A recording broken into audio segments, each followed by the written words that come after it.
नारोवाल से नुमाइंदा मोहम्मद फारूक की रिपोर्ट के मुताबिक डिप्टी कमिश्नर सैयद हसन रजा का क्यामपुर रजिस्टर और बब्बलवाली का दौरा बुनियादी मरकज सेहत क्यामपुर में जारी रिवैम्पिंग के काम का जायजा लेने के साथ साथ अस्पताल के स्टाफ की ड्यूटी और दीगर जारी काम का भी जायजा लिया। इसी तरह डिप्टी कमिश्नर ने government girls high school register का दौरा भी किया।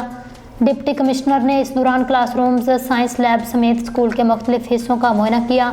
डिप्टी कमिश्नर ने विजिट के दौरान मुख्तलिफ क्लासेस की बच्चियों से गुफ्तगू करते हुए मेयार तालीम के बारे में पूछगछ की। डिप्टी कमिश्नर नारोवाल ने इस मौका पर स्कूल के बेहतरीन निज़ाम कार की बाबत स्कूल इंतजामिया को शाबाश देते हुए मेयार तालीम, डिसिप्लिन और बच्चों की शख्सियत साजी पर फोकस करने के बारे में हदायत जारी की। बाद अज़ां डिप्टी कमिश्नर ने गवर्नमेंट गर्ल्स हाई स्कूल बबलूवाली का दौरा किया। उन्होंने इस दौरान क्लासरूम्स में मुख्तलिफ क्लासेस के बच्चों से मुतल्लिका सब्जेक्ट पर तफसीली गुफ्तगू की।